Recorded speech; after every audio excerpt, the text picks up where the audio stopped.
Jananīṃ Śāradāṃ Devīṃ Rāmakrishnaṃ Jagadgurum Pādapadmē Tayo Shratvā Pranamāmi Muhurmuhu.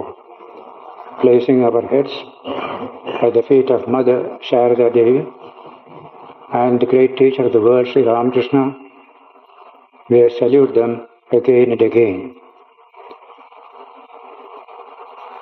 As announced last Sunday, when we completed the study of the Taittiriya Upanishad, I shall spend just 2 or 3 Sundays to deal with what we call practical Vedanta. Great ideas we have seen coming out of these Upanishads which we studied here. Brihadaranyaka, Chandogya, Taittiriya. Everything is Brahman, absolute pure consciousness. That is our nature. And the whole world is a play of Brahman. Close your eyes, you see Brahman. Open your eyes, the same Brahman. So that in the Upanishads, we have been given the highest truth. Nothing higher that can be when you come to unity. Beyond unity, there is nothing higher. That unity we came to by investigating this human being, discovering his self, finding the dimensions of that self and finding it infinite. That is what you find in the Upanishads. Out of that infinite Brahman has come this universe. And the universe also therefore is Brahman. This whole manifestation is Brahman. Now this teaching has been realized by the sages, both of the Upanishads and subsequent centuries. This has been attested to by people who have the capacity to rise to that level. Just 1,000 years after Upanishads, you had Buddha, who realized this truth. He became enlightened, as we say, Jnana. The highest Jnana he achieved, Advaitic Jnana, Jnana of non-duality. And today we can see Ramakrishna, Vivekananda, and several others attaining this realization of the Atman as Brahman. The self in me is the self of the universe. There cannot be two selves, because it is of the nature of consciousness, it cannot be divided. Consciousness is an undivided whole. What else can divide consciousness? Consciousness can divide other things, but itself is undivided. As the Gita puts it, avibhaktam vibhakteshu. In all these separate things of the world, this pure consciousness is undivided. In its fullness, it is there in everything. Now, these are great teachings which have been realized by the sages, ancient and modern. Among them were women also. Nobody was barred from this investigation and this experience. But as I said last Sunday, it is a very difficult path to realize that the infinite is in me, God himself is in me, is a very difficult path. That we are all spiritually one is a difficult path. If the mind is absolutely pure, it gets that concentration to realize the truth. It is the truth I have only to realize it. It's not a dogma to believe. Remember the difference between the two. Dogmas are meant to believe. Truths are meant to realize. Already existing truth. So we use the word Shruti for the Upanishads. Two types of literature, Shruti and Smriti. Smriti is of our day-to-day life, rules and regulations, given by one particular teacher. It is very personal. And it cannot be valid for all time. It will be changing. But the Shruti contains truths which have been realized, which others can realize also. In the light of this, we did not give any name to the great religion that developed in this country. The only name is Sanatana Dharma. Dharma which is eternal, perennial, because it deals with eternal truths. Therefore, the question arises, how can a religion be eternal? It must have had some time to begin. Vivekananda takes up this question in his Chicago World Parliament of Religions address, and there he said, you may ask this question, how can the Vedas be eternal? How can a book be eternal? By the Vedas, no books are meant. I am quoting his very words. By the Vedas, or by the word Shruti, no books are meant. They mean the accumulated treasury of spiritual laws discovered by different persons at different times. The discoverers of these laws, we call them rishis or sages. And I am glad to tell this audience that some of the greatest of them were women. These are the words of Vivekananda at the Chicago Parliament of Religions. And so, by the Vedas, books are not meant. Certain truths regarding this human being, regarding this universe, they discovered. And they asked you to discover it for yourself. They never ask you to believe. Fire is hot. It's not a dogma or belief. You can test it for yourself. So that's the nature of truth. Satyam. The word comes so many times in the Upanishads, Mahabharata, everywhere. Satyam. Tattvam, another word. Tattvam. What exactly is the nature of a thing? That's called tattvam. Tasya bhavas tattvam, Shankara defines. Its essential nature is fire is hot. That is the essential nature. In deep winter, you may not find it very hot. You may find it rather cold. But that is accidental, circumstantial. Really, fire is hot. That is the truth about it. In this way, the Atman, divine, infinite, ever-free nature of man, that is a truth discovered by sages, placed before us for our acceptance and realization, so that we can have our life fulfilled. So Shruti and Sanatana Dharma, they are the same. Sanatana Dharma is only in the Shruti, not in the Smriti. In the Smriti you have another type of Dharma. That is called Yuga Dharma. A Dharma relevant for a particular period of time, for a particular society, not universally valid.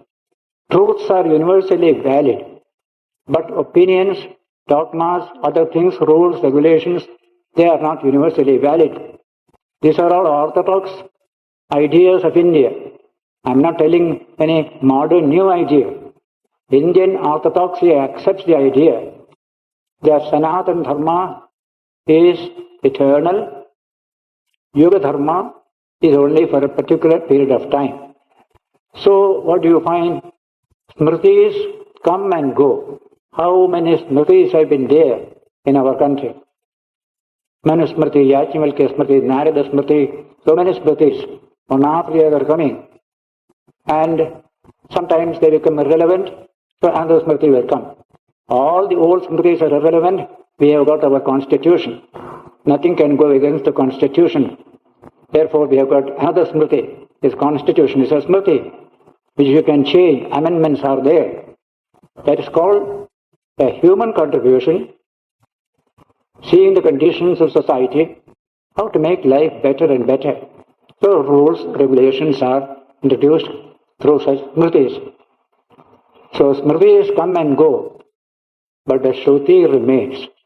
All these 5,000 years, we have only one Shruti, because it deals with truth, deals with Tattvam or Satyam, not with an opinion, not with a particular belief.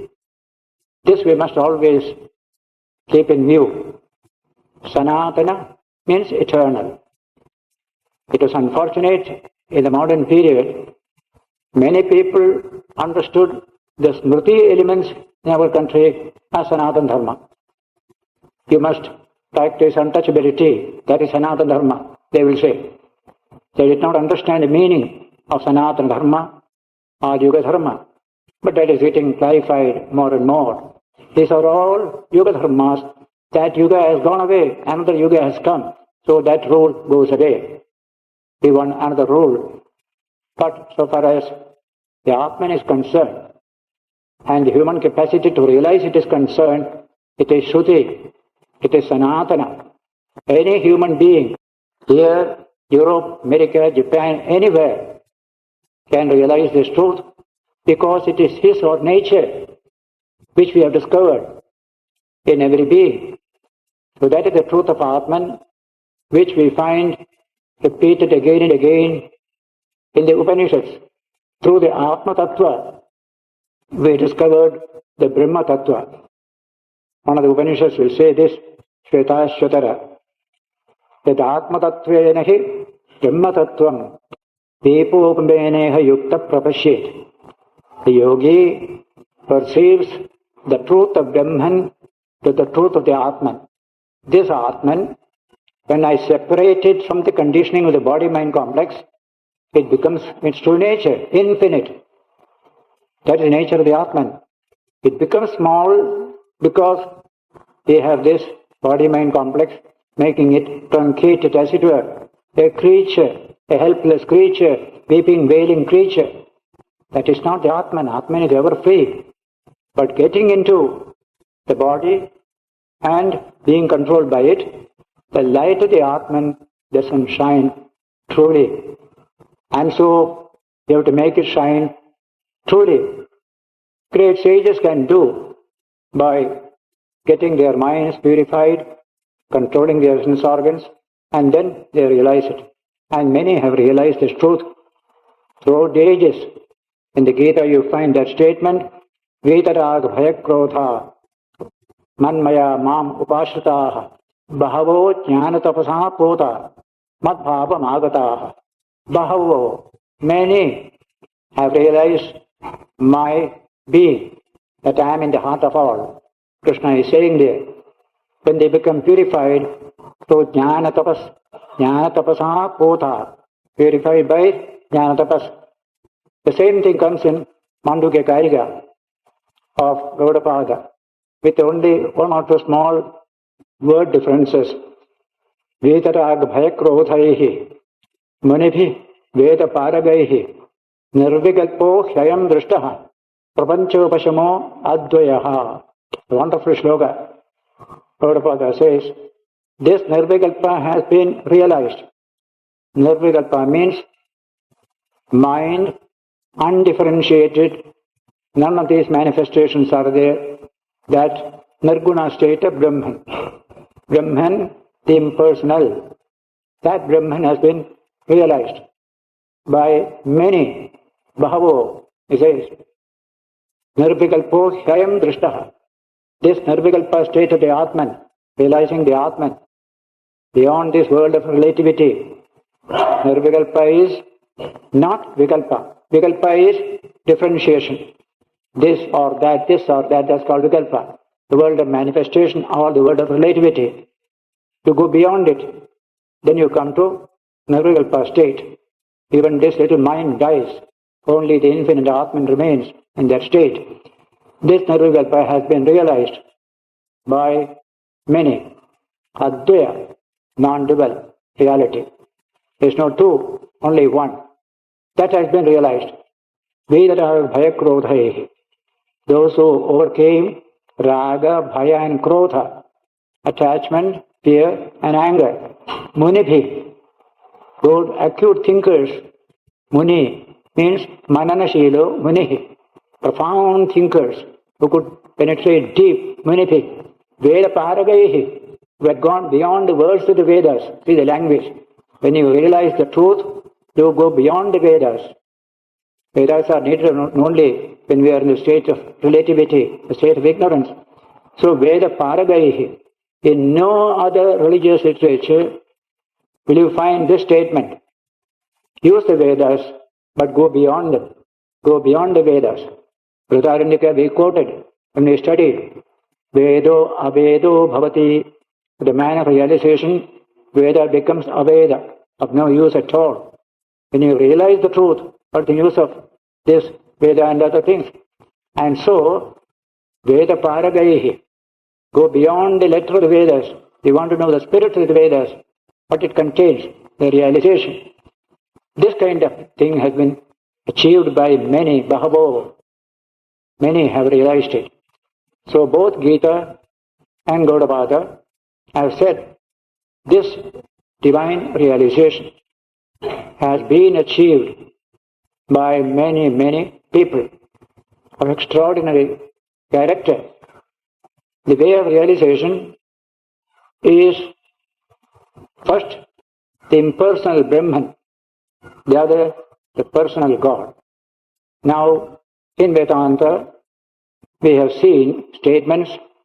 Brahman has two aspects, Brahman with form, Brahman without form. The impersonal Brahman, personal Brahman, both are there. So what is the God of Sanatana Dharma? The personal, impersonal Brahman is the God of Sanatana Dharma. It is both personal as well as impersonal. It is impersonal when you go beyond all this world of relativity. But when you are within the world of relativity, it is personal for you. And the world itself has come from that personal aspect of the divine, not the impersonal aspect. Brahman and Shakti.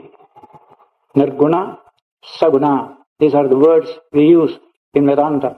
Saguna Brahman. Brahman with qualities. Similarly, Brahman without any quality, Nirguna. That is what is realized as Nirvikalpa state. Ramakrishna realized it in the Dakshineshwar temple, this Nirvikalpa state, on the Totapuri, that great sannyasin who came to Dakshineshwar. So, these two aspects are there, Nirguna, Saguna. Nirguna is very difficult, formless, without any kind of, you cannot imagine it, you cannot think of it, you can do nothing. So, this personal aspect of the divine became the center of a tremendous development of religion from the Shvetashvatara Upanishad onwards and through the Puranas, what we call bhakti, love of God. Love can only be to a person. You can't love a table or a chair, though you use often, I love this table. Actually, there is no love. I like, you can say. Love is always personal. So, bhakti became centered in the personal aspect of the impersonal personal God of Vedanta. That was not developed much in the Upanishads. A little here and there. Much more in the Shvetashvatara Upanishad. And later on, in Mahabharata, Puranas, and subsequent literature. But the seed of bhakti is there even in the Rig Veda, in those places, there also. In this way, two paths, broadly speaking, came. The path of jnana, the path of bhakti. Jnana is negative. What Yajnavalkya said, Neti Neti iti Atma. The Atman is not this, not this, not this, not this. Neti Neti. Anything that you can see and touch or hear, that's not Brahman. That is not the Atman. So reject it, negate it. The path of negation. Via negativa. Christian mystical language calls it via negativa. The negative way is only very few can practice the negative way. And so it remained for ascetics, for top people who are spiritually, especially gifted. But what about all others? There is bhakti. The same divine comes to you as a person. Personal. I center my devotion to in that personal God. The Shakti whose play is this universe.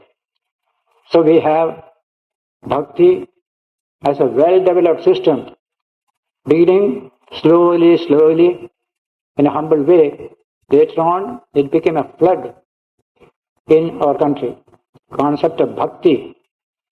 It was given a tremendous strength by Ramanuja Acharya in the 11th or 12th century AD, where center is the personal God. Brahman is Nirguna, whereas this God is Saguna, full of gunas. Now, full of gunas, he expresses it in his own commentary, Anantha Kalyana Guna Sampanna. He has infinite good qualities. God is quality full of love, full of compassion, full of this, full of that. That is the language used there. Whereas Brahman is no quality. Absolutely. You cannot say it is this, it is that, it is that. None of these. Neti Neti iti Atma. But the path of Neti Neti is not meant for all. That was expressed by Krishna in the Gita, in the 12th chapter, dealing with Bhakti Yoga. 20 verses, beautiful chapter, all about Bhakti. The beginning he says that those who have the body consciousness cannot succeed in the path of the Nirguna Brahman as a language. They have to forget the body. Body consciousness, so long it is there, Nirguna Brahman cannot become subject of upasana.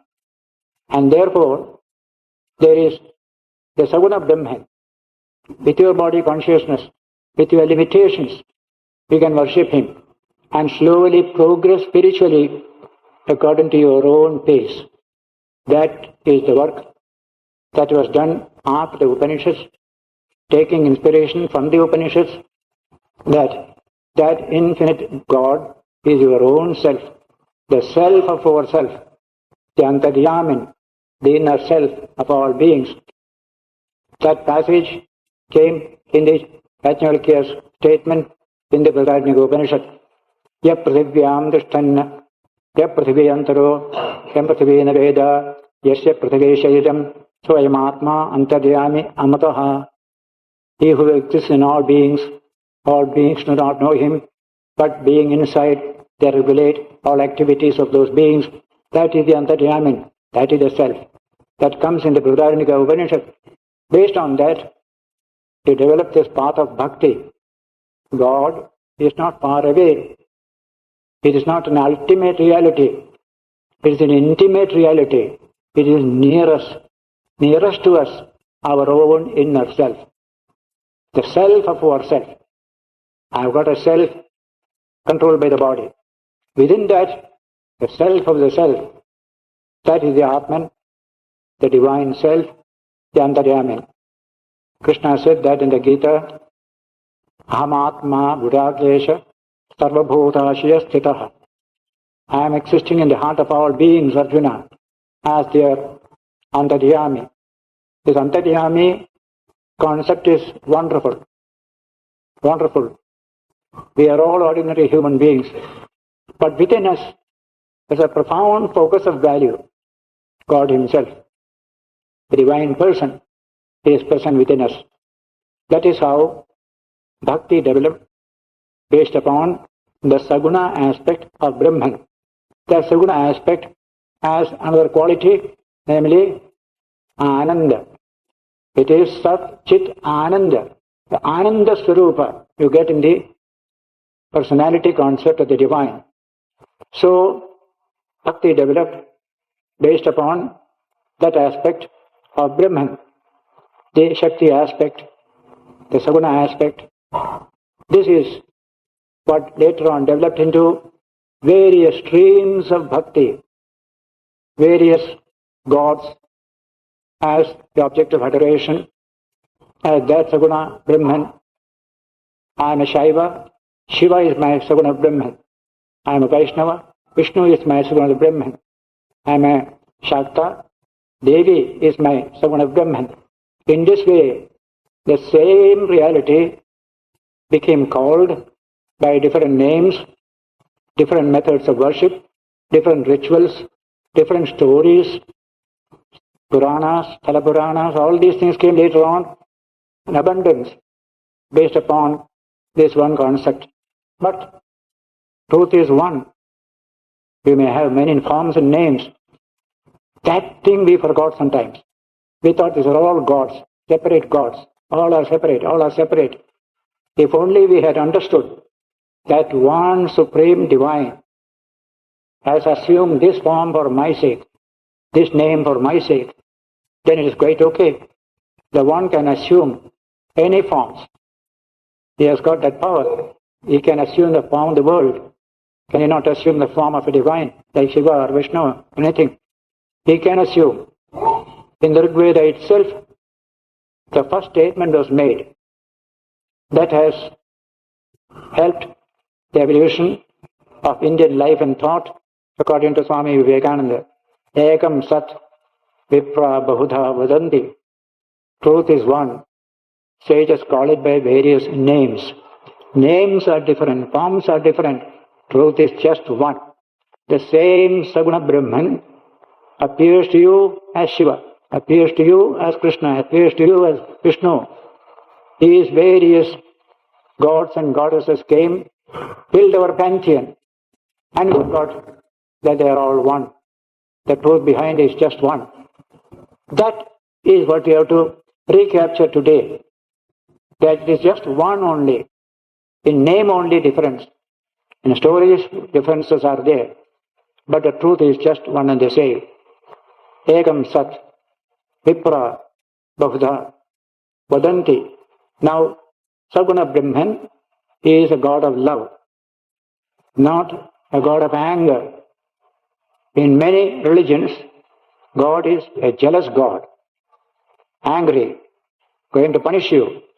And we also are afraid of God, that He may punish us. In our normal understanding, you will find this thought, oh, God may punish me, as if He is a magistrate. But in a Bhakti religion, the magistrate idea is gone once for all. Love came into the picture, God of love. He is infinite love. And so Bhakti Shastras present God as a God of love. Sa Anirvachaneya Prema Swarupaha. In the Narada Bhakti Sutra, you will find that is one of the important books on Bhakti, Narada Bhakti Sutra. Anirvachaneya Prema Swarupaha. God is of the nature of indescribable love. That's the nature of God. Bhakti is essentially centered in that God of love. To frighten us, there are so many other spirits and ghosts. Plenty, we have invented hundreds of them. And also our Saturn on the sky. All these people are there to frighten you. But God is not there to frighten you. He is there to love you. He draws your love towards Himself. He is of the nature of infinite love. The mother's love. That's why we have the concept of the Divine Mother. That Saguna Brahman is treated as Parashakti, the Divine Mother. Brahman and Shakti are one. Ramakrishna said, Brahman with the Nirguna aspect, Shakti with the Saguna aspect. That Shakti is manifestation with the universe. And that Shakti is the Mother, the Divine Mother. Devi, Parashakti, all these various terms we use, Tripura Sundari, so many names are there, Shodashi. Her forms are the various gods and goddesses, Vishnu, Shiva, every one of them. That way, it comes like this. In stories, you find so many stories. Shiva as the husband of Devi, or Devi herself is commanding Shiva sometimes also. All that you will find there. But ultimately, the concept comes Brahman and Shakti. These two are inseparable. Shiva and Shakti, they are inseparable. The word Shiva is applied to that Brahman because Shiva is deep in meditation. That is the concept of Shiva in that condition. He is not active, he is just deep in meditation. So that Shiva, and the other is Shakti. Shakti is full of energy.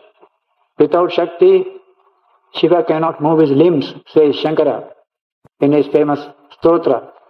Shiva Shaktya Yukto Yedi Bhavati Kinchit Prabhavitam Nachi Devam Devo Nakasakushalas Panditum Abhi. If he is associated with Shakti, he can function. If he is not associated with Shakti, he cannot even move his limbs. That is the way Shankara begins his stotra. So, this idea of Shakti made for that personal God, whose manifestation is this universe. And wherever there is Shakti, Brahman is there. But Brahman is the static aspect, this is the dynamic aspect. So dynamic aspect, what you find in the cosmos. And we are all in that world of dynamic action. When we have to take to religion and we place our love on that divine Saguna, Brahmana, Shakti, then our life gets a new meaning, a new significance.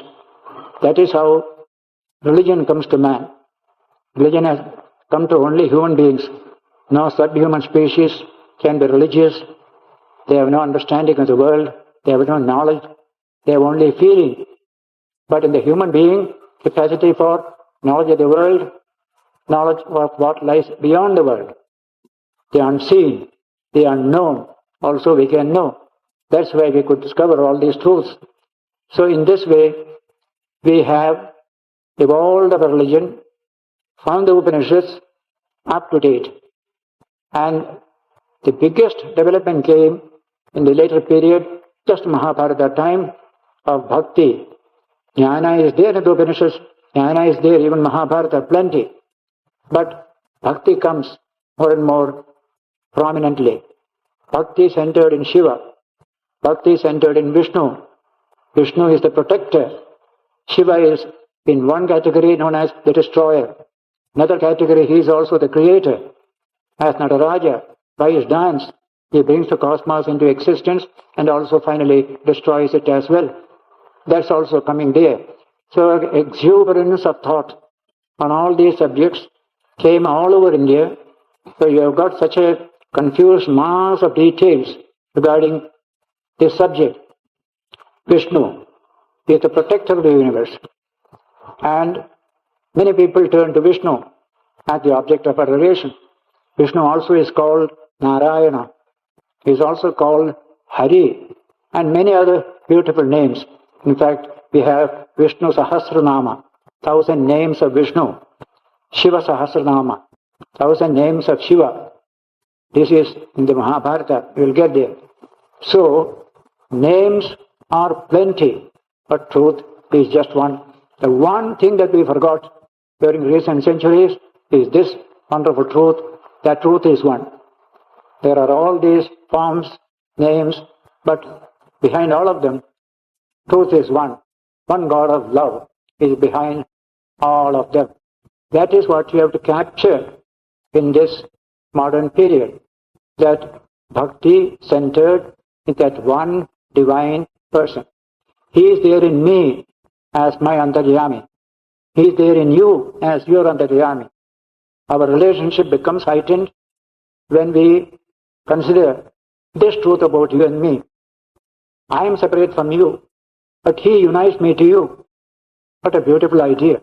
The thread unites flower to make a garland. That thread is the divine. Sutra is the word. Sutre manigana iva, as Gita puts it very beautifully.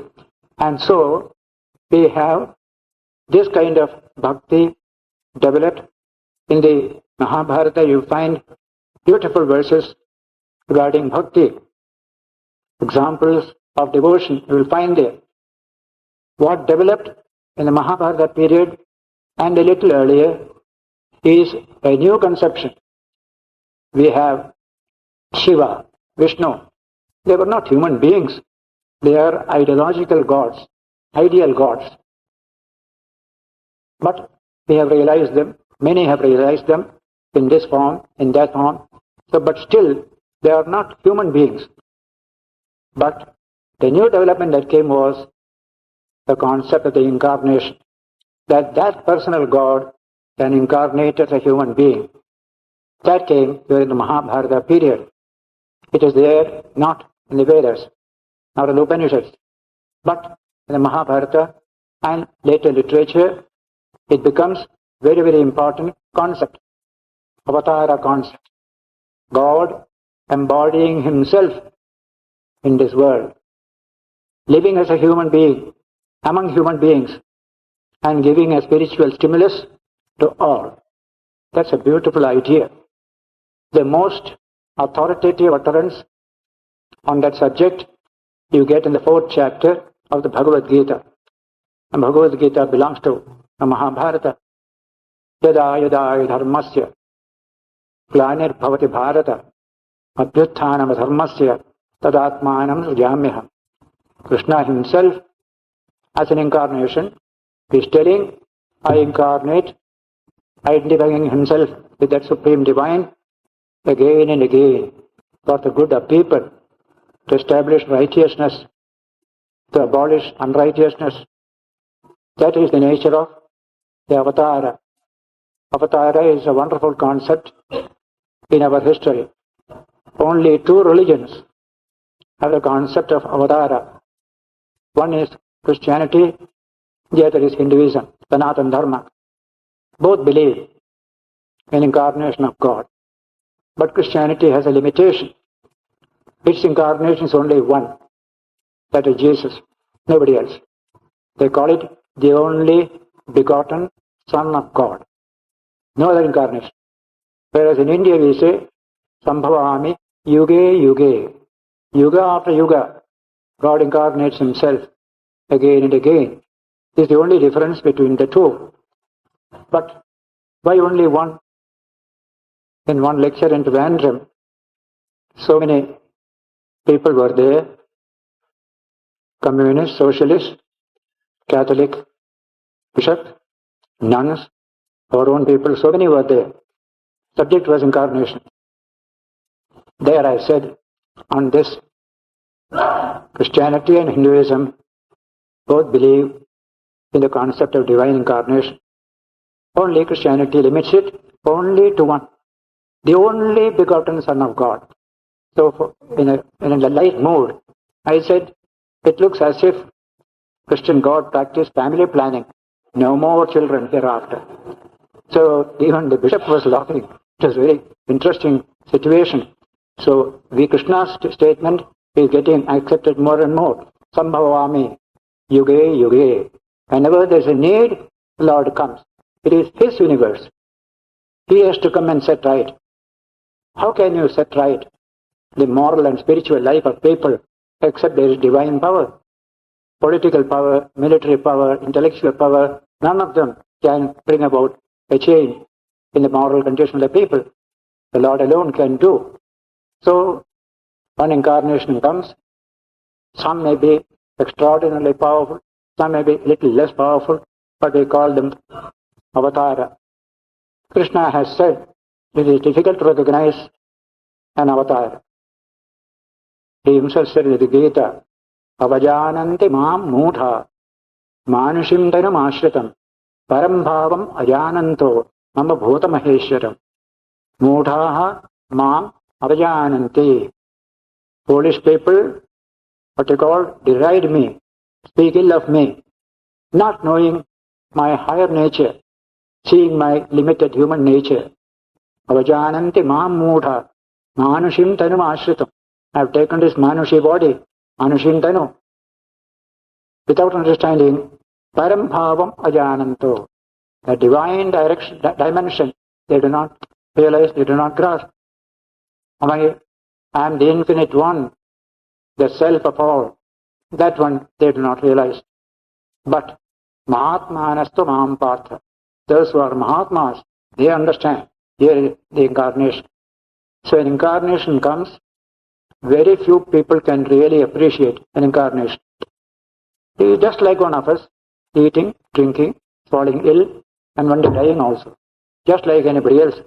And yet, some few can see. Some deeply spiritual people can see. In the Bhagavata, very few people realized Krishna's greatness as incarnation. And yet, he moved among people without any show. He's just like a human being. Absolutely like a human being. And yet, tremendous power manifested within him. Not through these miracles and magic. The power of imparting spiritual message to people. And the greatest work he did in his great life was preaching the Gita.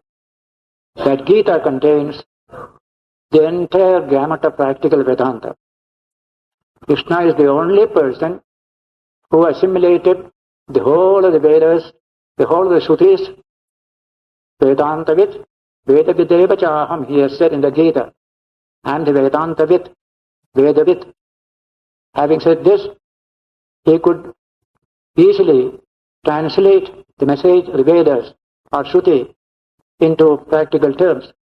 He had to deal with people, how to help them. So out of compassion, he preached the Gita. And that has a very, very special significance. Religion based upon the impersonal Brahman is neti path. Not this, not this, not this, not this. And more inclined to inaction, inactivity, that kind of akarma, that state. Ascetic life. Go away from this world of strife. Go to some jungle. There practice like that. In the house also you can practice. But it's very difficult, Krishna says in that 12th chapter. With this Deha consciousness, that path is difficult. He has said. But in this particular case, Sri Krishna preached the Gita in a particular setting. Never forget that setting. The real message of the Gita will be amplified when you realize the setting. I can teach you about the Atman, about the transcendental, about the Nirguna Brahman alone in a room or in a forest or somewhere. But Krishna did not teach the Gita in that way. In the midst of action, Krishna taught the Gita. Action of the most intense kind, namely a battlefield. No place can be a more intense, active place than a battlefield. Everybody is ready for battle. A few minutes are taken and Krishna imparts the Gita to Arjuna. The entire Shruti message is presented in the most practical form in the Gita. The man of work, woman, busy in the home or in the office, anywhere, to everyone, this message goes. You can also realize the same truth. You can also realize the same truth. With that assurance, Krishna preached the Gita as a universal message. A universal message can come only from a universal mind. And India produced the first great universal mind in Sri Krishna. Today in Sri Ramakrishna you will find that universal mind. Everybody has a place. Everyone has a place. So that is the significance.